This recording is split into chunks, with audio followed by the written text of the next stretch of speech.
اللهم صل على سيدنا محمد وعلى آله وصحبه وبارك وسلم. الحمد للہ تعالیٰ، اللہ رب العزت کا فضل و کرم احسان عظیم ہے کہ ہم سب آج ماہ رمضان مبارک کی 19ویں شب میں نماز تراویح کے لیے جمع ہوئے ہیں. دعا ہے کہ اللہ رب العزت ہماری حاضری قبول فرمائے اور اس ماہ مقدس کے صدقے میں ہم سب کو اپنی بارگاہ سے خصوصی بخشش، مغفرت اور اپنی بارگاہ سے کرم کی خیرات عطا فرمائے. ایک سوال پوچھا گیا تھا شروع میں، حج مسیح والے سے چند باتیں عرض کرنے جا رہا ہوں. یہ سوال آقا کریم علیہ السلام کی ذات مبارکہ اور آقا صلی اللہ علیہ وسلم کی ذات مبارکہ کو عطا کردہ ایک عظیم نعمت کے حوالے سے ہے، اور وہ ہے کہ آقا صلی اللہ علیہ وسلم کا علم غیب کا جاننا. میں بنیادی چیزیں، بڑا لمبا مضمون ہے، اس پہ جتنی بات کریں اتنا کم ہے، مگر میں چند ایک باتیں عرض کرنا چاہ رہا ہوں جو ذہن نشین کر لیں. سب سے پہلے یہ بات سمجھنے والی ہے کہ اللہ رب العزت کی جو ذات پاک ہے وہ علم غیب کا جاننے والا نہیں ہے. یہ جملہ سمجھنے کی ضرورت ہے، کیونکہ غیب اس کو کہتے ہیں جو واضح نہ ہو، سامنے نہ ہو. تو اللہ کے لیے تو کوئی چیز ایسی نہیں ہے جو چھپی ہوگی، تو وہ کیا غیب جانے گا؟ یا تو اس سے پہلے کچھ چھپائیں پھر کہیں کہ وہ جانتا ہے. وہ علم غیب کا مالک ہے. جب یہ کہا جاتا ہے کہ وہ غیب جانتا ہے، کہ وہ عالم الغیب ہے، تو اس کا مطلب یہ ہے کہ وہ علم غیب کا مالک ہے. اس سے کوئی چیز غائب نہیں ہے، یہ اس کی شان ہے. اگر کوئی یہ کہے گا تو پھر یہ مناسب نہیں ہوگا. اب اس کے بعد اگلی بات کہنا چاہتا ہوں، اور وہ یہ کہ دیکھیں، اگر اللہ رب العزت کے پاس علم غیب ہے اور وہ انبیاء کرام کے پاس بھی ہو، تو اس سے اللہ کی شان میں معاذ اللہ کوئی فرق نہیں پڑتا. بڑی سادہ سی مثال دے دیتی ہوں. دیکھیں، اللہ رب العزت الحی القیوم ہے، وہ زندہ ہے. تو زندہ تو ہم بھی ہیں.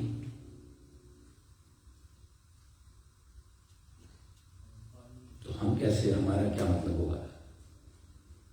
تو اس چیز کو سمجھنے کی ضرورت ہے. جو بھی چیز اللہ رب العزت کی ذات کے ساتھ خاص ہو جائے وہ اس کی شان کے لائق ہو جاتی ہے، اور وہ اس کا مالک ہوتا ہے. وہ حیات کا مالک ہے.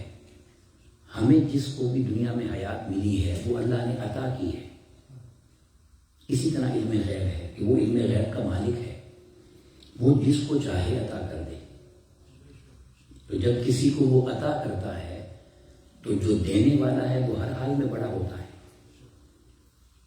اب بات سمجھتے ہیں؟ تو جب اللہ نے انبیاء کو عطا فرمایا تو وہ اپنی شان کے لائق بڑا ہے، اس کی شان پہ کوئی فرق نہیں پڑتا. یہ میں نے بنیادی ایک اصول آپ کو سمجھایا. اب قرآن مجید کی آیت کریمہ بالکل شروع میں سورہ بقرہ میں، جہاں سے مضمون قرآن مجید کا شروع ہوتا ہے، ذالک الکتاب لا ریب فیہ ھدی للمتقین الذین یؤمنون بالغیب. متقین وہ ہیں جو غیب پر ایمان رکھتے ہیں. یہی ہے پہلی نشانی بتائی. متقین وہ ہیں جو غیب پر ایمان رکھتے ہیں. اب غیب پر ایمان رکھنے کا مطلب کیا ہے؟ کہ جو غیب آقا علیہ السلام نے ہمیں بتا دیا، ہم نے نہیں دیکھا. نہ ہم نے اللہ کو دیکھا ہے، نہ ہم نے ملائکہ کو دیکھا ہے، نہ ہم نے قبر کو دیکھا ہے، نہ قبر کی زندگی دیکھی ہے، نہ ہم نے آخرت دیکھی ہے، نہ آخرت کے احوال دیکھے ہیں، نہ جنت دیکھی ہے، نہ دوزخ. جو کچھ آقا علیہ السلام نے بتا دیا وہ ہم نے مان لیا. یہ ہے غیب کا ماننا. اب سوال یہ پیدا ہوتا ہے، اگر ہم آقا علیہ السلام کے لیے ہی غیب کی نفی کر دیں تو ہم کس کے بتانے سے غیب مانیں گے؟ یہ جو پہلی شرط اللہ نے رکھی ہے کہ یؤمنون بالغیب، متقین وہ ہیں جو غیب پر ایمان رکھتے ہیں. تو جس نے ہمیں غیب بتانا ہے، اگر ہم یہ عقیدہ بنا لیں کہ وہ خود غیب نہیں جانتا، تو پھر ہمیں کس نے آ کے بتانا ہے کہ غیب کو ماننا؟ اللہ تو براہ راست ہمیں نہیں بتائے گا. اب مضمون سمجھیں یا نہیں؟ تو اللہ رب العزت انبیاء کرام کو غیب بتاتا ہے اور وہ پھر مخلوق کو خبر دیتے ہیں جتنا اللہ چاہتا ہے. اب میں چند ایک آیات آپ کے سامنے بنیادی اصول آپ سمجھ گئے ہیں. اب یہ دیکھیں اللہ رب العزت نے قرآن مجید میں فرمایا، یہ سورہ آل عمران ہے. رب کائنات فرماتا ہے آیت نمبر 179، وَمَا كَانَ اللَّهُ لِيُطْلِعَكُمْ عَلَى الْغَيْبِ. اللہ کی یہ شان نہیں ہے کہ ہر کسی کو غیب کی اطلاع دے، غیب بتائے. وَلَٰكِنَّ اللَّهَ يَجْتَبِي بِرُسُلِهِ مَن يَشَاءُ. وہ اپنے رسولوں کو چنتا ہے غیب بتانے کے لیے. اب یہ قرآن مجید کی آیت ہے، اللہ خود بتاتا ہے. اللہ نے بتایا، یہ سورہ آل عمران ہے. پھر اب اس کے بعد سورہ النساء میں آیا وَأَنزَلَ اللَّهُ عَلَيْكَ الْكِتَابَ وَالْحِكْمَةَ. اللہ نے آپ پر کتاب اتاری اور حکمت عطا کی. وَعَلَّمَكَ مَا لَمْ تَكُنْ تَعْلَمُ. اور آپ کو ہر وہ علم سکھا دیا جو آپ نہیں جانتے. ہر وہ علم سکھا دیا جو آپ نہیں جانتے. اب اگر ہم یہ کہیں کہ معاذ اللہ حضور یہ نہیں جانتے تو پھر اس کا مطلب یہ ہوگا کہ اللہ وہ سکھانا بھول گیا ہے. تو اللہ کہہ رہا ہے وَعَلَّمَكَ مَا لَمْ تَكُنْ تَعْلَمُ. جو آپ نہیں جانتے تھے ہم نے سکھا دیا. وَكَانَ فَضْلُ اللَّهِ عَلَيْكَ عَظِيمًا. اور یہ اللہ کا بڑا فضل ہے آپ کے اوپر. پھر سورہ جن میں اللہ نے فرمایا عالم الغیب، اللہ علم غیب کا جاننے والا ہے. فَلَا يُظْهِرُ عَلَىٰ غَيْبِهِ أَحَدًا. وہ اپنا غیب کسی کو نہیں بتاتا. إِلَّا مَنِ ارْتَضَىٰ مِن رَّسُولٍ. مگر رسولوں سے کیونکہ وہ راضی ہے تو رسولوں کو علم غیب بتا دیتا. اس سورہ جن ہے. پھر ایک اور آیت ہے، اس پر بات ختم ہو جاتی ہے، اس سے بڑھ کے کچھ بھی نہیں رہ جاتا. یہ سورہ تکویر ہے اور اس کی آیت نمبر 24 ہے. فرمایا وما ہوا علی الغیب بضنین. ہم نے اپنے محبوب کو ایسا علم غیب بتا دیا ہے کہ یہ علم غیب بتانے میں بھی بخل نہیں کرتے. اگر کوئی پوچھے تو اس کو بتانے میں بھی بخل نہیں کرتے. یہ قرآن مجید کی آیت ہے. اب وہ کیسے بتاتے ہیں یہ سن لیجیے. یہ حدیث پاک ہے، بخاری و مسلم کی متفق علیہ حدیث. اب میں یہاں وہ مسئلہ عرض کروں. یہ جو میں نے واقعہ بیان کیا تھا، واقعہ عفق، سیدہ عائشہ صدیقہ رضی اللہ عنہ پر جو تہمت لگی تھی تو آقا علیہ السلام نے اس کا جواب نہیں دیا. تو لوگ یہ سوال یہ ہوا کہ اگر علم غیب جانتے تو جواب دے دیتے. بس یہاں اس لیے میں نے یہ بنیاد بنائی. آقا علیہ السلام نے علم غیب کا اس کا علم غیب سے تعلق نہیں ہے، اس لیے جواب نہیں دیا کہ آپ اس اینگل سے دیکھیں کہ وہ آقا علیہ السلام کی زوجہ کا مسئلہ تھا، بیوی کا مسئلہ تھا. تو اگر آپ فرماتے کہ غلط الزام ہے یہ، تو لوگوں نے کہنا تھا بیوی کے لیے بول رہا ہے. اب بات سمجھیں گے نہیں؟ کیونکہ منافقین اعتراض کر رہے تھے، مسلمان تو کر ہی نہیں رہے تھے. پروپیگنڈا تو منافقین کا تھا. تو انہوں نے تو کہہ دینا تھا ہاں یہ تو کہے گا بیوی کی بات ہے معاذ اللہ. تو آقا علیہ السلام جانتے تھے کہ وہ گواہی دے گا کہ جس پر پھر کوئی بولے گا نہیں.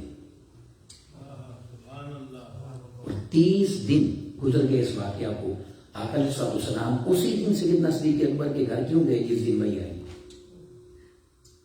جیسے حضور پہنچے تو وہی آ گئی، کیونکہ وہ جانتے تھے کہ آج جواب آنے والا ہے. آپ سمجھتے ہیں بات یا نہیں؟ تو جب وہاں پہنچے اللہ نے وہی نازل فرمائی اور بی بی عائشہ صدیقہ کی گواہی اللہ نے دے دی. اب سے یہ بات سمجھ، اس کا علم غیب سے تعلق نہیں ہے. اب حدیث سن لیں، یہ بخاری مسلم کی حدیث ہے. لوگوں نے کہا یہ اعتراض کھڑا ہو گیا، غیب جانتے ہیں یا نہیں جانتے، جانتے ہیں یا نہیں جانتے. اب یہ لمبی حدیث ہے، میں عربی میں نہیں پڑھتا، جلدی سے آپ کو مضمون سناتا ہوں. آقا علیہ السلام تشریف لائے، فصلی الظہر، ظہر کی نماز پڑھی. پھر فلما سلم، جب سلام پھیرا، قام علی المنبر، ممبر پر کھڑے ہو گئے. فذکر الساعۃ، اور قیامت کا ذکر فرمایا. وذکر ان بین یدیہا امورا عظاما، اور قیامت سے پہلے ہونے والے بڑے بڑے واقعات بتائے. اب یہ کرنے کے بعد ثم قال، آقا علیہ السلام نے فرمایا من احب ان یسأل عن شیء فلیسأل عنہ. جو سوال مجھ سے پوچھنا چاہتے ہو پوچھو، جو تمہارا دل ہے مجھ سے پوچھو. فواللہ، اللہ کی قسم، لا تسألونی عن شیء الا اخبرتکم بہ ما دمت فی مقامی ھذا. جب تک میں کھڑا ہوں جو پوچھنا ہے پوچھ لو، تاکہ تمہیں پتہ چل جائے کہ مجھے علم غیب ہے یا نہیں. کرو مجھ سے سوال. اب یہ آقا علیہ السلام نے قال انس، حضرت انس فرماتے ہیں فاکثر الناس البکا، لوگ رونے لگ گئے کیونکہ حضور جلال میں تھے. پوچھو مجھ سے، تم سمجھتے ہو مجھے غیب نہیں آتا؟ تو صحابہ ڈر گئے کہ حضور جلال میں ہے، رونے لگ گئے. فاکثر رسول اللہ صلی اللہ علیہ وسلم ان یقول، حضور بار بار کہہ رہے تھے سلونی سلونی سلونی، پوچھو کس کو شک ہے پوچھو. اب ایک شخص کھڑا ہوا، اس نے کہا این مدخلی یا رسول اللہ، حضور میرا قیامت کے دن انجام کیا ہوگا؟ اب یہ میں غیب ہے یا نہیں؟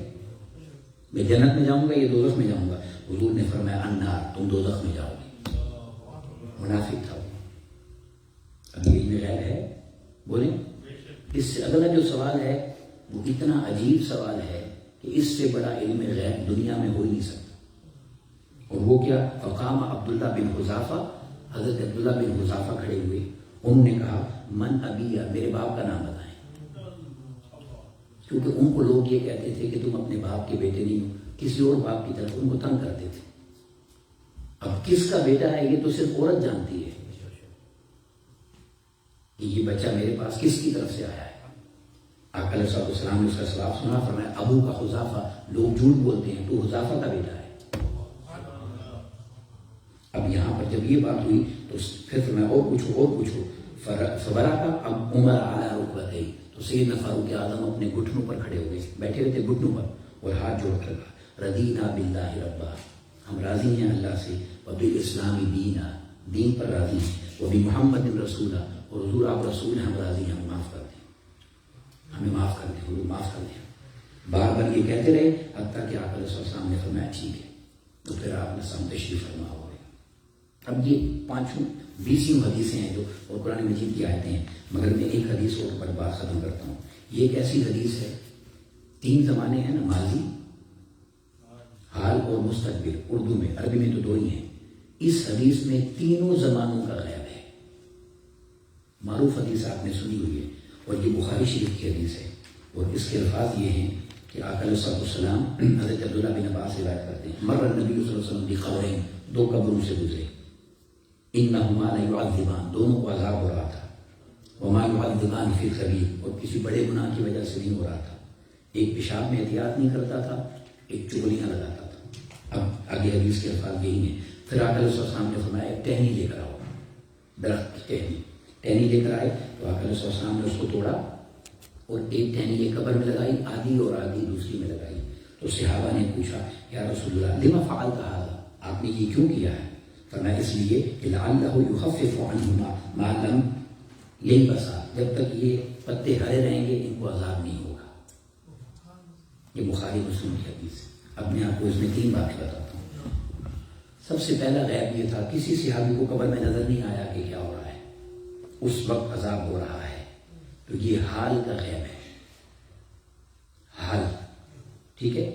اور فرمایا یہ گناہ زندگی میں کرتے تھے، یہ ماضی کا غیب ہے. اور فرمایا جب تک یہ پتے ہرے رہیں گے ان کو عذاب نہیں ہوگا، یہ مستقبل کا غیب ہے. تینوں زمانوں کا غیب ایک ہی حدیث میں بخاری مسلم کی موجود ہے. آپ سمجھیں. اب ساری بات ختم کرنے کے لیے ایک لطیفہ آپ کو سنا دیتا ہوں. جو علم غیب نہیں مانتے انہیں لفظ نبی کا ہی پتہ نہیں ہے. نبی کا مطلب ہی ہوتا ہے خبر دینے والا، خبر دینے والا. نیوز چلتی ہے نا، ہم جب دیکھتے ہیں ٹی وی پر تو وہی نیوز سامنے آتی ہے نا جو ہمارے پاس نہیں ہوتی. ہمیں بتایا جاتا ہے یہ ہو گیا یہ ہو گیا.